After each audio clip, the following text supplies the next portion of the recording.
Hello ළමයි. Welcome back to my YouTube channel. ඉතින් මීට මාසෙකට විතර කලින් මම දැම්මා O level වලට ලෑස්ති වෙන ළමයින්ට වීඩියෝ එකක්. ඉතින් ඒකේ part 2 එක මම අද තමයි අරන් එන්නේ. මට අද තමයි වෙලාවක් තිබ්බේ ඒක අරන් එන්න. ඉතින් මුලින්ම part 2 එකේ ගේන්න මෙච්චර කල් ගියාට මට සමා වෙලා දැන් ඔයාලා හිත සන්තෝෂෙන් මේ වීඩියෝ එක බලන්න කියලා මම ඉල්ලනවා.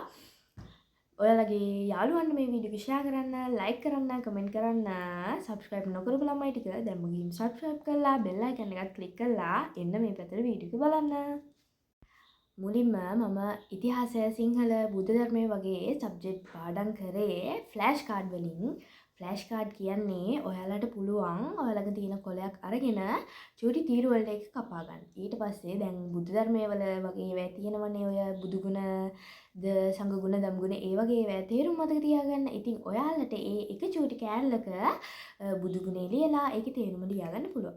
ඒ වගේ ඔයාලට සිංහල වලත් කවි එහෙම ඒ වගේ දේවල් ලියා ගන්න පුළුවන්. ඊට පස්සේ ඔයා ඒ ටික ස්ටේපල් කරලා තියාගන්න. ඔයා ක්ලාස් යනකොට ඉස්කෝලේ යනකොට බස් එකේ යනකොට වගේ යනකොට ඔයාලට ෆ්‍රී හම්බෙන ඕනේ වෙලාවක් අන්න ඒ වෙලාව අතරතුර ඔයාලට පුළුවන් ෆ්ලෑෂ් කාඩ් බලන්න. ඇත්තටම එහෙම කරාට පස්සේ වෙනමම පාඩම් කරන්න කියලා වෙලාවක් යන්නෙත් නෑ. අනිත් එක ෆ්ලෑෂ් කාඩ් එක ඕන වෙලාවක අපිට පෙන්නලා බලන්නත් පුළුවන්. ඒ පෙන්නලා බලන්න පුළුවන් ඕන තැනක අරන් යන්න පුළුවන් සයිස් එකේ චූටි විදිහට ෆ්ලෑෂ් කාඩ් එක හදාගන්න. ඒ වගේම ඔයාලට පුළුවන් ඒ විදිහටම සිංහල කවිත් ඒ වගේ චූටි එක කොටුවකට එක කවිය ගානේ ලියාගෙන ස්ටේපල් කරලා තියන් ඉන්න. ඔයා ගෙදරදි පාඩම් කරනකොටත් ඒවෙන් ඔයාලට පාඩම් කරන්නත් පුළුවන්. නැත්නම් ඔයාට ෆ්‍රී වෙලාවක් හම්බ වෙනකොට යන්න එනකොට වගේ වුණත් ඒවා බලාගෙන පාඩම් කරන්න පුළුවන්. ෆ්ලෑෂ් කාඩ් පාඩම් කරනකොට මම ඔයාලට කියන්නම්. දැන් ඔයාලා පොළ ගොඩක් එකතු කරලානේ ඒක හදන්නේ. එහෙම හැදුවට පස්සේ ඔයාට කම්මැලි නම් මුලින් ඉඳන් පාඩම් කරන් යන්න. ඔයාට පුළුවන් S2 වහලා පිටුව පෙළලා ඉවරලා ඔයා කැමති පිටුවක් අරගෙන ඒ දවසට ඒ පිටුව පාඩම් කරගන්න. ඒ විදිහට කරන්නත් පුළුවන්. ඔයාලා කැමති නම් මුලින් ඉඳන් පිළිවෙලකට අමුල්ලා තියෙන විදිහට පාඩම් කරගෙන යන්නත් පුළුවන්. ඊට පස්සේ ඔයාලා පාඩම් කරනකොට හැම වෙලේම ඔයාලා ගාවින් වතුර බෝතලයක් තියාගන්න. ඔයාලා පාඩම් කරනකොට ගොඩක්ම හයිඩ්‍රේට් වෙන්න ඕනේ. නොකඩු බි පාඩම් කරන්න යන්න එපා. ගොඩක්ම කන්නත් එපා. මොකද එතකොට ඇරන් ඉන්න එහෙම අමාරුයිනේ. ගානට කාලා ගානට වතුර බොන්න වෙනද විදිහටම කැම ටික ගන්න. ගොඩක් වතුර බොන්න යන්නත් එපා. ගානට වතුර බොන්න අඩුවෙන් බොන්න එපා. හැම වෙලේම ඇඟ හයිඩ්‍රේට් කරගෙන තියන්න. ඊට පස්සේ සයින්ස් වගේ සබ්ජෙක්ට් එකක් නම් ඔයාලා පාස් පේපර්ස්ම තමයි කරන්න ඕනේ. පාස් පේපර්ස් කරද්දී සමහර වෘත්ති වල ඇවිල්ලා තියෙන ප්‍රශ්න ඒ විදිහටම ඔයාලගේ අවුරුදු වලත් එන්න පුළුවන්. ඒක එහෙම අනිවාර්යෙන් වෙනවා කියනව නෙමෙයි. ඒනකට ගොඩක් අවුරුදු වල කලින් අවුරුදු වල ඇවිල්ලා තිබ්බ ප්‍රශ්න ඇවිල්ලා තිබ්බා. ඒ වගේම ඔයාලා පාස් පේපර්ස් කරද්දී ඔයාලට ඔයාලගේ පේපර් එකේ ස්ට්‍රක්චර් එක තේරුම් ගන්න ලේසි. ඒ හින්දා පාස් පේපර්ස් වලට ලොකු අවධානයක් දෙන්න. ඊට පස්සේ සිංහල වල තියෙනවනේ ගුත්තිල කවි ඊට පස්සේ වස්සානේ තව ගොඩාක් කවිපන්ති තියෙනවනේ ඒවා සේරම ඔයාලා කටපාඩම් කරන්න යන්න ඕනේ නැහැ. ඔයාලට විචාර වලට අවශ්‍ය වෙන කවි ටිකයි තව ප්‍රශ්න වලට අහන කවි ටිකක් තියෙනවා. ඒ ටික විතරක් ඔයාලා බලාගත්තම හොඳටම ඇති. දැන් ওই ගුත්තිල එහෙම තියෙනවනේ කවි 30 ගානක්ද කොහෙද? ඒ කවි සේරම ටික පාඩම් කරන්න යන්න ඕනේ නැහැ. ඔයාලට ඕනි කවි ටික ඔයාලට විචාර වලට වැදගත් වෙන කවි ටික විතරක් පාඩම් කරගන්න. ඒ වගේම දෙක පත්‍රයට අහන දෙක පත්‍රයට කවි දෙකක්ද කොහෙද අහනවනේ අන්න ඒ කවි දෙක ඔයාලට පුළුවන් පාස් පේපර්ස් බලලා ඉවර වෙලා ඒ ගැන අවබෝධයක් අරගන්න. එහෙම අරගෙන ඉවරලා එහෙම අහන කවි ටික විතරක් බලා ගන්න. ඔක්කොම ටික පාඩම් කරන්න යන්න ඕනේ නැහැ. ඊට පස්සේ ඔයාලා මේ දවස් ටිකේ හොඳට ගොටුකොළ කන්න, මුගුරු වෙන්න කන්න. ගොටුකොළ නම් අනිවාර්යෙන් කන්න ඕනේ ඔයාලා. හොඳට මොලේ වැඩෙන්න. ඊට පස්සේ මම ඔයාලට කියන්නම් මැත්ස් පේපර් එක ගැන. මැත්ස් වල සෙකන්ඩ් පේපර් එකේ එනවා ප්‍රශ්න 12ක්. ඒ 12 ඉන්නේ පාඩම් 11කින්. ජ්‍යාමිතිය එනවා ප්‍රශ්න 2ක්. ඒ හින්දා ඔයාලා මේ පාඩම් 11 අනිවාර්යෙන් හරියට බලාගෙන යන්න ඕනේ. ඔයාලා හිතන් යන්න එපා ජ්‍යාමිතිය ගාන හදන්න නැහැ කියලා. ජ්‍යාමිතියත් ඔයාලා ප්‍රැක්ටිස් කරන් යන්න. දැන් තව මාසයක් විතර තියෙනවානේ. ඉතින් ඒ කාලය ඇතුළත තුල ඔයාලට පුළුවන් ඒ ටික හදාගන්න. ඊට පස්සේ දැන් ඒ සෙකන්ඩ් පේපර් එකේ පළවෙනි ප්‍රශ්නෙට පාඩම තියෙනවනේ. ඒ පාඩම ඔයා ඉගෙන ගත්තට පස්සේ පහුගිය අවුරුදු 10කවත් අඩුම තරමේ පාස් පේපර්ස් වල ඒ ගාන හදන්න.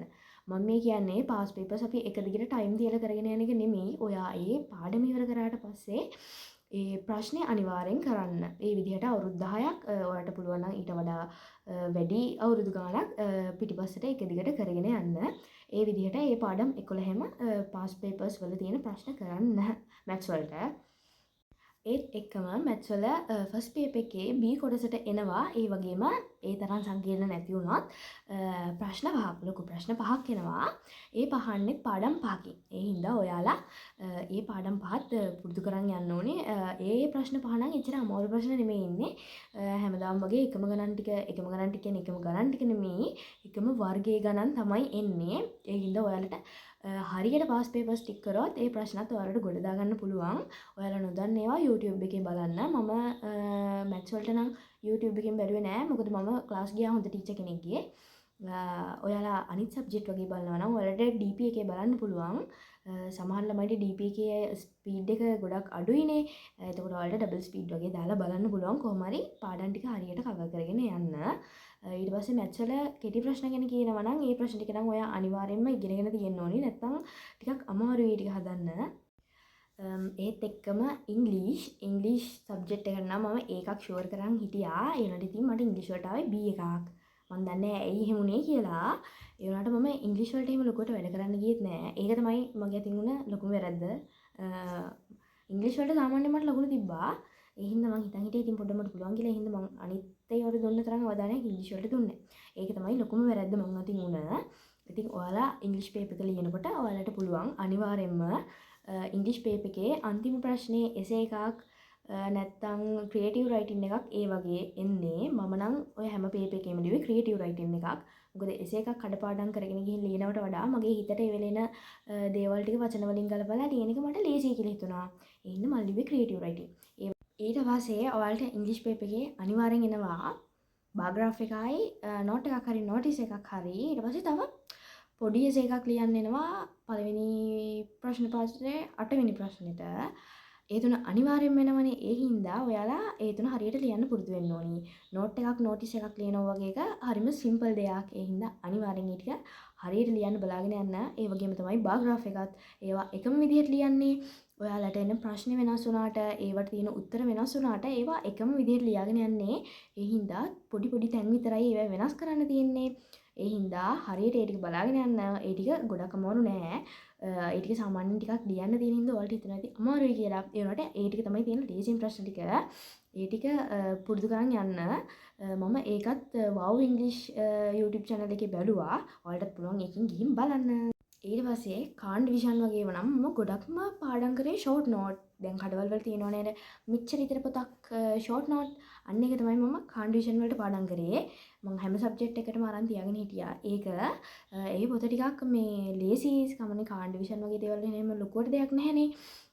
ඒ හින්දා මම ගොඩක් කාන් ඩිවිෂන් වලට ගොඩක් කියන්නේ 3යිනේ තියෙන්නේ. මම දෙකකට වගේ ඒ විදිහට තමයි පාඩම් කරේ. ඊට පස්සේ මම හෝම් සයන්ස් වලට නම් ටිකක් වැඩිපුර මහන්සි වුණා. මොකද හෝම් සයන්ස් ටිකක් අමාරුයි. ඒවැය තියෙන මැහුම් ක්‍රම ඒ වගේ දේවල් මහන්න නැති වුණාට පොඩ්ඩක් ඒවා පාඩම් කරගන්න ඕනි. දැන් හෝම් සයන්ස් වල එහෙම වගේ ගොඩක් වගු තියෙනවනේ. අන්න ඒ වගුත් මම ගත්ත ෆ්ලෑෂ් කාඩ් වලට. ෆ්ලෑෂ් කාඩ් එකට ගත්තට පස්සේ පාඩම් කරගෙන යන්නේ ලේසියි. ඉතින් ඔයාලට අමාරු දේවල් තියෙනවා නම් ෆ්ලෑෂ් කාඩ් එකට දාලා බලන්න. මට 100% ෂුවර් ෆ්ලෑෂ් කාඩ් එක ඔයාලට හරියයි. ඒ හින්දා ඔයාලට අමාරු තැන් තියෙනවා නම් ෆ්ලෑෂ් කාඩ් දාලා බලන්න. ඊට පස්සේ දැන් ඔයාලා මේ වීඩියෝ එක බලද්දී ගොඩක් ළමයින්ට වාරු විභාගය ඉවරයිනේ. මේ ඔයාලගේ අන්තිම වාරු විභාගේ. ඉතින් ඔයාලට හිතෙන්න පුළුවන් මේ අන්තිම වාරු විභාගෙට එන රිසල්ට් එකට සමාන රිසල්ට් එකක් තමයි ඔයාලට O level වලටත් එන්නේ කියලා. ඒ වුණාට ඒක තනිකර බොරුවක්. ඔයා මේ අන්තිම මාසෙ කොච්චර වැඩ කරනවද කියන ප්‍රමාණය මත තමයි ඔයාගේ රිසල්ට් එක තීරණය වෙන්නේ. ඒ හින්දා ඔයාලා කීයටවත් දුක් වෙන්න එපා. ඔයාගේ O level results අඩු වුණා කියලා O level results නෙමෙයි term test එකේ ලකුණු අඩු වුණා කියලා. ඔයාලට O level result එක up කරගන්න පුළුවන්. මේ මාසේ හරියට focus එකක් තියාගෙන වැඩ කරන්න පටන් ගන්න. ඊට පස්සේ ඔයාලට තව මාසයක් වගේ පොඩි කාලයක් තියෙන්නේ. ඉතින් ඔයා ඔයාගේ එක්සෑම් එකට ඔයා මේ වීඩියෝ එක බලන දවසින් ඉඳන් ඔයාගේ එක්සෑම් එකට තියෙන දවස් ගාන, ඒ කියන්නේ ඔයා හිතන්නකෝ ඔයාගේ එක්සෑම් එකට තව දවස් 30ක් තියෙනවා කියලා. ඉතින් ඔයා පොඩි කොටු 30ක් ගහගෙන ඉවර වෙලා එකේ ඉඳන් 30ට වෙනකන් ඉලක්කම් දාලා ඔයාගේ දවසක් ඉවර වෙන දවසක් ගානේ අර එක කොටුවක් ගානේ කපාගෙන යන්න. එතකොට ඉබේම එක්සෑම් එක ලඟ වෙද්දී ඔයාගේ කොටු ටික ඉවර වෙලා තියෙයි. ඒ වගේම ඔයාට ඒක දකින සැරයක් ගානේ මතක් වෙනවා විභාගෙට තියෙන තව පුංචි දවසයි මම මේ මාසේ හරියට වැඩ කරන්න ඕනි කියලා. ඒ විදිහට කරගෙන යන්න. මොකද විභාගෙට තියෙන දවස් ගාන අපේ ඇස් දෙකට පේන්න අපේ මනසින් අපි තව වැඩ කරන්න ඕනි කියලා පොඩි පණිවිඩයක් යනවා මොලේට. ඒ හින්දා ඒ ට්‍රික් එකත් try කරලා බලන්න. කොටු ටිකක් ගහලා බිත්තිය අලෝගෙන කප යන්න. ඊට පස්සේ ඔයාලට තව කරන්න තියෙන වැඩ කොච්චරක් තියෙනවද කියලා ඔයා හරියට ප්ලෑන් එකක් හදාගන්න ඕනි. ඒ ප්ලෑන් එක ඔයාට ඉතුරු වෙලා තියෙන දවස් ගන්නට ඔයා බෙදා ගන්න. බෙදාගatti දවසක් විතර වැඩිපුර තියන්න. මොකද ඔයාට මේ ප්ලෑන් එක කරගෙන එනකොට ඔයාට කරගන්න බැරි වුණ වැඩක් තිබ්බොත් එහෙම ඒ දවසට දාගන්න ඒක කරන්න. හරියට ප්ලෑන් එක බෙදා ගන්න. ඔයාට අත්‍යවශ්‍යම වැඩ ටික විතරක් දාගන්න. නොකරපු පාඩම් ගැන කරන්න පුළුවන් නම් විතරක් දාගන්න. ඒ වුණාට මේ පොඩි කාලය ඇතුළත මම කියන්නේ නැහැ ඔයාලට පාඩම්ම කරන්න කියලා. මම කියන්නේ past papers, model papers, school papers කරන්න කියලා. papers වලින් ගොඩාක් ලොකු help එකක් එනවා exam එකට. ඒ හින්දා පාඩම් කරන එක ගැනම හිතන්නේ නැතුව ඔයාලා papers ම කරන්න. මේ දවස් ටිකේ papers ම කරන එක ගොඩක් important. ඒ හින්දා ඔයාලට පුළුවන් නාලන්දා කොලෙජ් මම ආගම වගේ ඒවට නාලන්දා කොලෙජ් papers උත් කරා. ඔයාලට පුළුවන් ඒවත් download කරගෙන අරගෙන ඕනනම් කරන්න. ඒ වගේම මේ දවස් ටිකේ ඔයාගේ මානසික සෞඛ්‍ය එක දශමකටවත් නැති වෙන්න දෙන්න එපා. ඔයාලා උපරිම mental health එකේ ඉන්න ඕනේ මේ දවස් ටිකේම. කිසිම දෙයකට දුක් වෙන්න එපා, කිසිම දෙයකට worry වෙන්න එපා. තනිකරම ඔයාගේ මනස නිරෝගීව තියාගන්න. මොකද අපේ ඇඟට වඩා අපේ මනස මේ දවස් ටිකේ ශක්තිමත් විදිහට තියාගන්න ඕනේ. එහෙම තිබ්බේ නැත්නම් ඔයාලට එක්සෑම් එකට ගිහින් මූණ දෙන්න අමාරු වෙයි. ඒ හින්දා ඒ විදිහට වැඩ ටික කරගෙන යන්න. ඔයාලා හැමෝටම best result එකක් ගන්න පුළුවන් වෙන්න කියලා මම ඔයාලා හැමෝටම wish කරනවා. ඔයාලට මේ වීඩියෝස් වලින් ඔයාලගේ ජීවිතයට දෙයක්, ඔයාලගේ එක්සෑම් එකට දෙයක් එකතු වුණා නම් මගේ වීඩියෝස් මගේ channel එක අනිත් කට්ටියට share කරන්න, like කරලා comment කරලා subscribe කරලා ඒ කරන්න ඕන ටික කරන්න. අනේ මම හැමදාම කියනවා ළමයි subscribe කරගෙන යන්න. ඊට පස්සේ සෞන්දර්ය විෂන් කරන නංගිල මල්ලිලා ඔයාලට හිතෙන්න පුළුවන් ඔයාලට ප්‍රැක්ටිකල් එකකින් ස්කෝර් කරන්න පුළුවන් කියලා. ඔයාලට ප්‍රැක්ටිකල් එකකින් ස්කෝර් කරන්නත් පුළුවන්. ඒ වුණාට ඔයාලා පේපර් එකට ගොඩක් ලොකු අවධානයක් දෙන්න ඕනි. මොකද දැන් අපිට ප්‍රැක්ටිකල් එකෙන් 50ක් එකතු වුණාට පස්සේ පේපර් එකෙන් එකතු වෙන්නේ 50යිනේ. ඒ හින්දා ඒ 50න් අඩුම තරමේ 40 ගණන්ක්වත් පේපර් එකෙන් ගන්න මතක තියාගන්න. මොකද ඔයාලා ප්‍රැක්ටිකල් එක කරනකොට ඔයාලගේ අතින් වෙන පොඩි මිස්ටේක් එකකින් ඔයාලගේ ලකුණු ඔයාලා හිතන් ඉන්න ලකුණ නැති වෙන්න පුළුවන් ප්‍රැක්ටිකල් එක ගැන. ඒ හින්දා ප්‍රැක්ටිකල් එක ගැන ගොඩක් ෂෝ එකක් තියාගන්න එපා. පේපර් එක හොඳටම කරන්න. ඔයාලට පේපර් එක කරද්දී මොකක් හරි දෙයක් බැරි වුණා නම් ඔයාලට පේපර් එක අමාරුයි වගේ නම් ඊට පස්සේ දැන් එක්සෑම් එක ඉවර වෙලා තව මාසෙකින් දෙකකින් වගේ තමයි ප්‍රැක්ටිකල් පටන් ගන්නෙ. එතකොට ඔයාලා හොඳ අවධානයෙන් ප්‍රැක්ටිකල් එක කරන්න. ප්‍රැක්ටිකල් එකට හොඳට ප්‍රැක්ටිස් කරලා ප්‍රැක්ටිකල් එක කරන්න. එතකොට ඔයාලට ඒකෙන් ස්කෝර් කරන්න පුළුවන්. කොහොම හරි ඔයාලා හොඳටම එක්සෑම් කරගන්න. සමහර ළමයි ඉන්නෝනේ සෞන්දර්ය විෂයන් කරාට එච්චරට මේ හැකියාව නැති ළමයි. ඒ හින්දා ඔයාලා ප්‍රැක්ටිකල් එක ගැන ඔයාලට කොහොමත් අන්ෂුවර් වෙන ප්‍රැක්ටිකල් එක. ඒ හින්දා පේපර් එක හොඳට බලාගෙන යන්න. ඒ හැම විෂයකටම ඉතින් පාස් පේපර්ස් කරන එක තමයි ගොඩක්ම හොඳ. ඉතින් ඒ විදිහට කරගෙන යන්න ඔයාලා හැමෝටම පුළුවන් O level පාස් වෙන්න. O level කියන්නේ එච්චර ලොකුම තරංකාරී විභාගයක් නෙමෙයි. A level ශිෂ්‍යත්ව තරම්. ඒ වුණාට ඉතින් ඒ විදිහට වැඩ ටික හරියට කරගෙන යන්න. ඔයාලා හැමෝටම පුළුවන් එක්සෑම් එක පාස් වෙන්න. මම ඔයාලා හැමෝටම විශ් කරනවා. ඉතින් පැටවුනේ මට තව කියන්න දෙයක් මතක් වෙන්නේ නැහැ. මට ඔච්චර තමයි මතක් වෙන්නේ. තව දේවල් තිබ්බොත් මම තව එකක් අරගෙන එන්නම්. තව වීඩියෝ එකක්.